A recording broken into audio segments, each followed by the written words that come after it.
Life is hard, and sometimes it feels like everything is falling apart. Here are 5 ways to get your life together. Number 1, stop negative self-talk. Do you talk to yourself like you talk to someone you love? Because if not, you are tearing yourself down.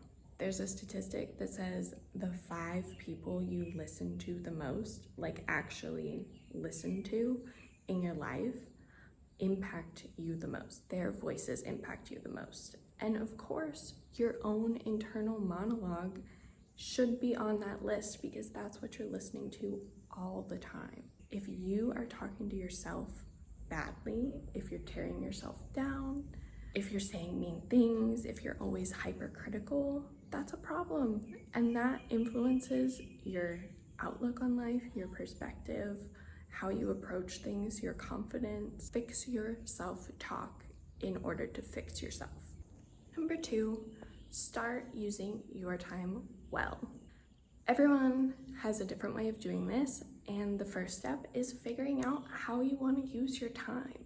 Do you know what you have to spend time on, what you want to spend time on, what you don't need to spend time on? You are probably wasting a lot more of your time than you know. Sit down, look at your calendar, look at your schedule. If you don't have a schedule, write down what you do in a day. Think about what you're giving your time to, because when you spend time on something, you're giving that time away. Time is a resource, and you are using that resource every breath you take. So be aware of how you're spending it, because you don't have an unlimited amount. Figure out how you want to spend your time and then spend it intentionally. That'll get your life together really fast. Number 3, stop saying one thing and doing another. Be accurate in how you talk. Don't say, oh, I'm going to do it, and then don't do it. We as society have allowed these little white lies to slip in and not be a big deal. That's bad. There are other things to say than I'm going to do it. You can say, that sounds interesting, I'm going to try it. That sounds like something I would enjoy. I'd like to try that. All of which are not verbal commitments to things that you never actually intend on doing, or that you intend on trying, but you don't know if you want to do or not. Part of the reason why we say things like, oh, I'll do it, and then don't do it, is because we don't care enough about it to follow through, or because we didn't really mean it, or no one really expected us to. And this is how little lies slip into our speech.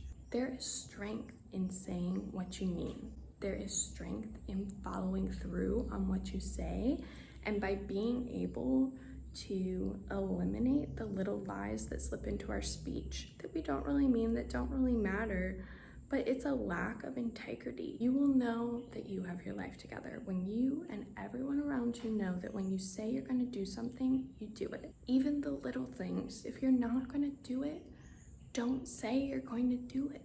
Number 4, start enjoying where you're at instead of waiting for the goal or the accomplishment or the relationship or the stage of life or the financial security in order to enjoy yourself, because you are here. Life is a process. You living the process out is what your life is. Your life is not a destination. It doesn't start when you reach a certain point, when you reach a certain status, when you reach a certain financial situation. Your life is now. It's here in this moment, and until you start living here where you're at, you're not living life.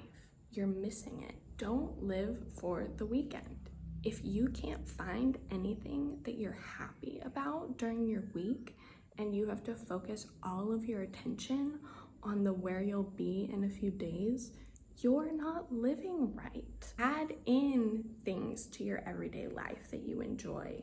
Take time to experience the gratitude of what you have, because what you have is here and it's good. You should be able to find joy here where you're at And it is not about waiting until you reach a goal, because then when you reach that goal, you'll find out that it's not as fulfilling as you thought it was, and you still can't find contentment because you aren't in the habit of it. Contentment is a habit. Figure out how to be content here, even if it's not perfect.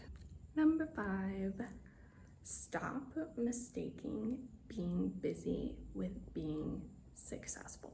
Being busy is not the same thing as being successful. Having a crazy calendar, running around all the time, that is not success. You can be successful and not be busy all the time. Being busy is not being successful, it's just being busy. You need to figure out what success is for you. Success means accomplishing the things well that you want to accomplish. If you don't set your own direction for what success means to you, someone else will define it for you. And if you don't know what yours is, you're never going to be able to reach it. Sometimes busyness is a phase, and that's fine, but you need to make sure that you know what your personal definition of success is. What is the success that you are aiming for, so that you're not just being busy, being pulled in a bunch of different directions and never getting to the direction that you want to go. If you fix these 5 things, it will change your perspective.